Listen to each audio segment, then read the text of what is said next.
So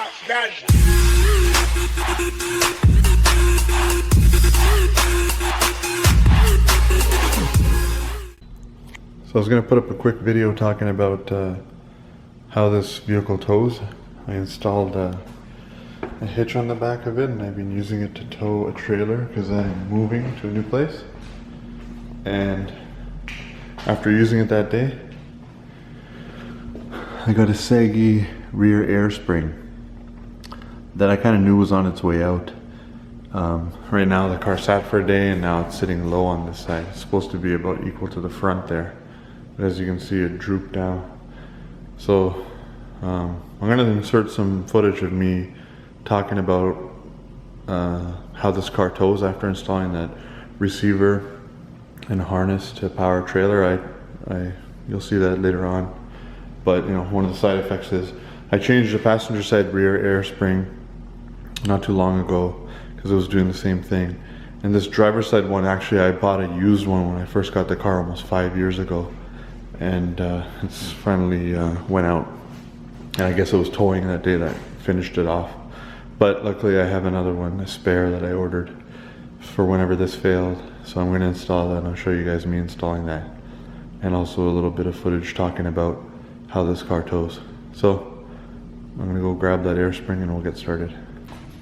So here's the air spring that we'll be installing, made by Suncor Industries. I think it was about $100 a piece. Something along those lines, like 80 bucks. That's the part number if you want to look it up yourself. So let's get that opened up.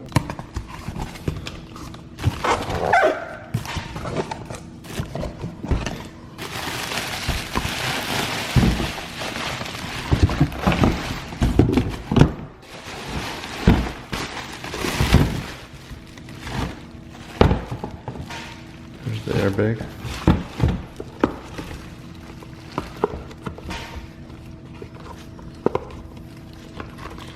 From memory, it's not a very hard install. So I'm going to get the car jacked up, get the wheel off, and then I'll show you what it looks like in there.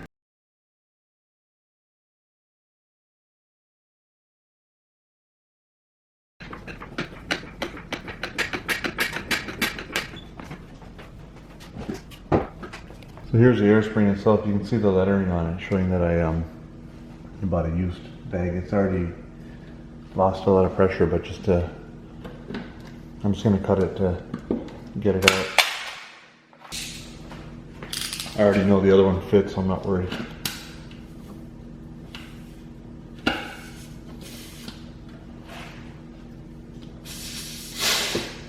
That's all it took. It was basically it had already lost its pressure. Now, you can turn the spring to lift up on it. You can see it just notches in like that, and then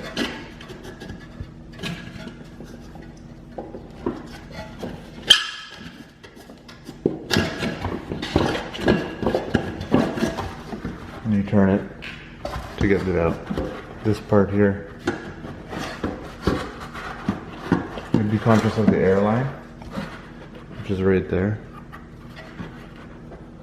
I have to get this turned around. But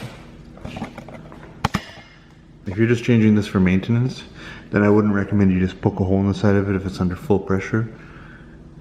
You know, you'd probably want to go in from the trunk and release that airline or whatnot. But this is how I'm doing it.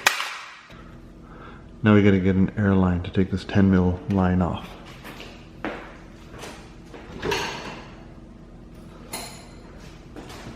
So grab a 10 mil wrench to get this airline off.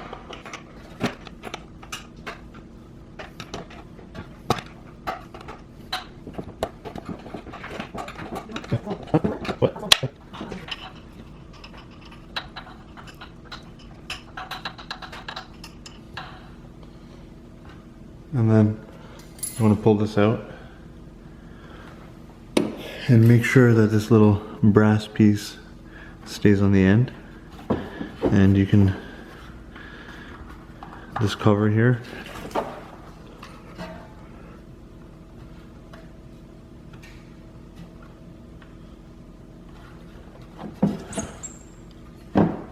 Now, this just kind of like presses into the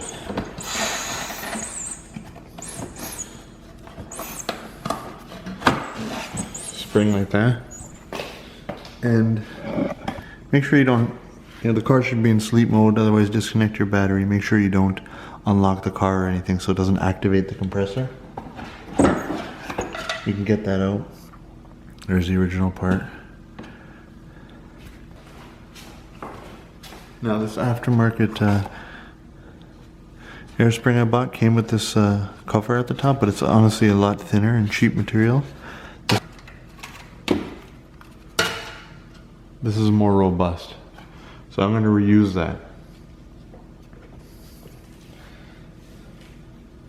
Inside the new air spring, you have a nut which is designed for you to just insert the airline into, but my advice would be take this out. You can just see it there. Take this out and just leave the airline running through this and just use the original nut. That way you don't have to disturb anything. So there you can see there, I've taken this out.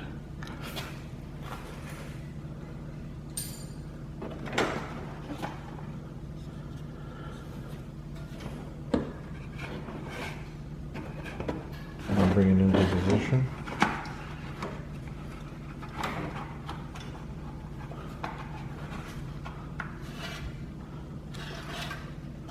So you can see that I'm bringing the airline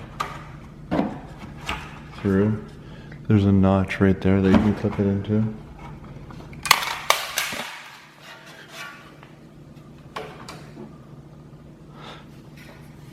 So let's bring this line here into position and start threading it in.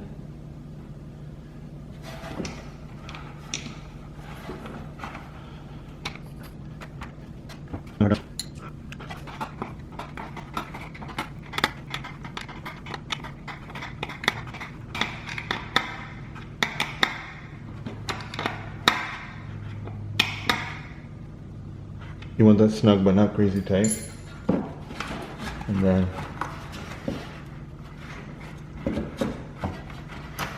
the airline itself should clip in. There's a little notch.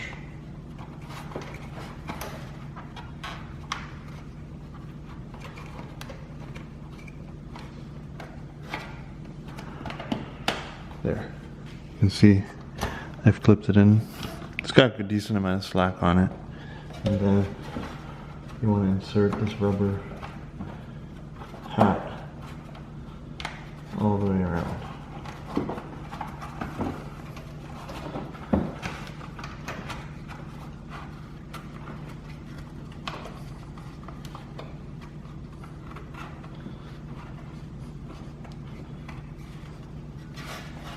There. Sitting all flush. Got it in position. Make sure the airline is facing this way. And since this is fully compressed, it's easy to maneuver into place. You can basically find the notch up at the top.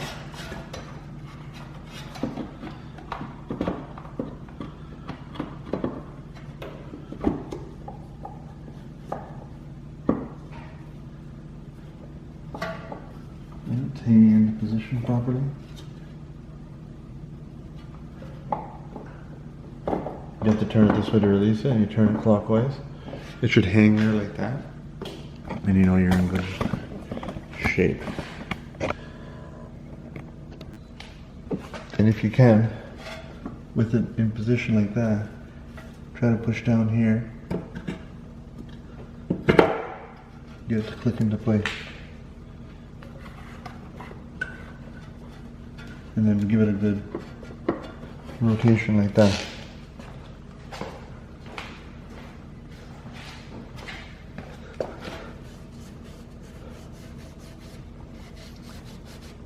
So make sure you can stay engaged up at the top, and then turn it as much as you can clockwise. Make sure that the airline is in a good spot, it's happy. Make sure that your rubber hat stayed in place. And if you look here, there's a spot for your air line to click into place. It probably would come undone when you're messing around with things, so just click it back in like that, and you'll be in good shape. That's all it needs. As you can see, it has no air pressure in it right now.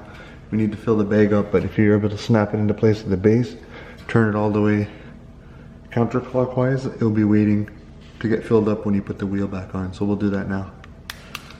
I'm gonna lower the car down now. It'll probably drop right down.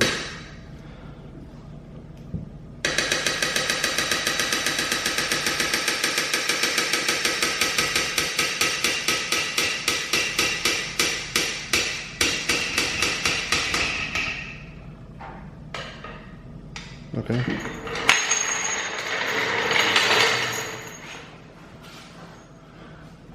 Now I'm going to try to wake the car up by opening the door.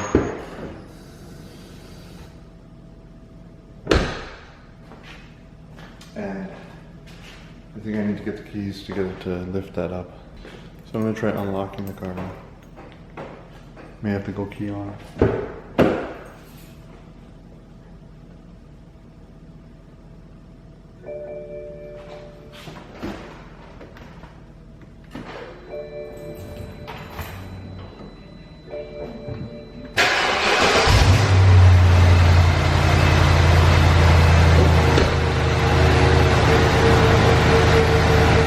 Take some time to lift up. I did that last time. Yeah, you can see it now.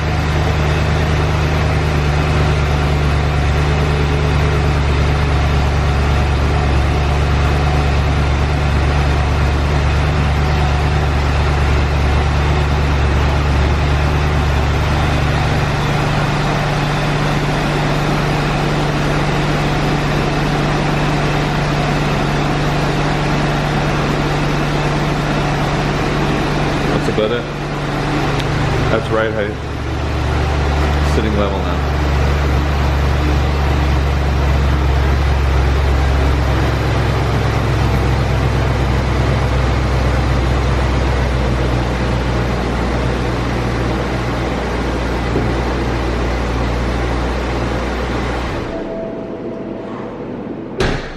So that's the job. It's really easy actually. It's like a 15-minute job.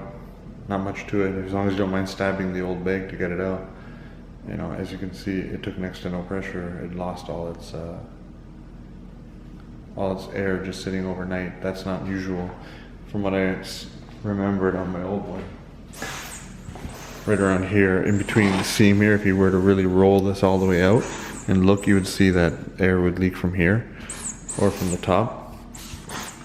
So because I cut the bag, it was easy to take it out. It's old now. I've put probably, since I got this, I've probably put 40,000 miles on it. And yeah, so that's what it takes to change out your airbag if you have air suspension on your X5. It worked out great for this, for towing, because it brought the trailer to ride height. Everything was good, except I was iffy if this would be able to hold the weight I put on it, because I probably put about 4,000 pounds in the back of this thing. So thanks for watching, and I'll throw in a bonus clip talking about how this car towed. Thanks. So I picked up a trailer and I figured I'd talk about how the X5 tows that trailer. This is the biggest one they offer. It's a 6x12. And this is the tow setup. There's plenty of videos on YouTube showing you how to install one of these receiver hitches. The whole kit was about $240 something. Came with the wire controller and whatnot. I had to buy this receiver. It's a 2-inch receiver and it has a 2-inch drop, but if you flip it upside down, it changes it to a 2-inch lift. The top of the receiver to the ground is 13 inches. The 2-inch lift brings it up to about 15, and then the ball is at right around 17.5 total height, which is what would put this trailer level you know, ideal is 18. You can't exceed 25, but doing so puts the trailer relatively level, and it actually tows it quite well. I drove a tow truck for a few months, and I towed this car down on the back of a U-Haul truck on one of those vehicle dollies, and I have a good sense for what type of towing, you know, I have a good sense of when a truck tows well, and this one seems to do quite well. It has air springs in the back. It's optional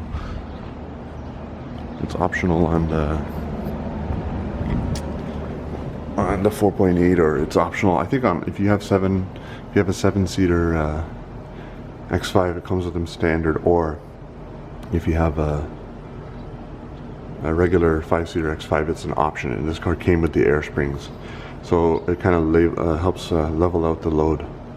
You can see it's drooping a bit now. I think when I start the car up, it would raise it up a little bit, but you know, because of that, the ride can be slightly choppy, and you'll hear the ball bounce around a little bit on bumpy roads, but it's very stable.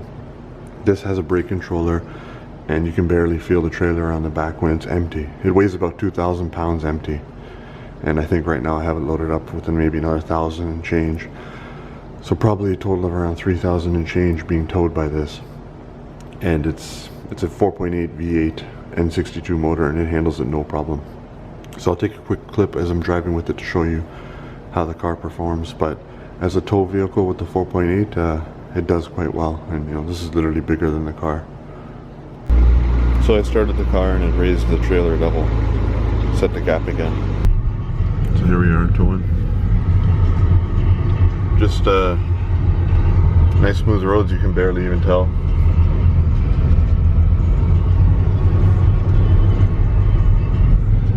Partial throttling, it feels good. And you don't get that choppiness when your trailer's loaded. It's actually pretty good. So very stable, and this truck tows this no problem. Lots of utility out of this thing. Never used it this way before, but it does quite well. So just partial throttling, it feels fine. V8 has no problem with this load. So the roads are just slightly choppy now.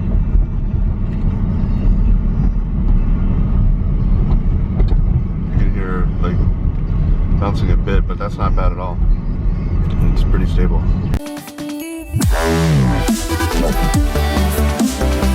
Wow.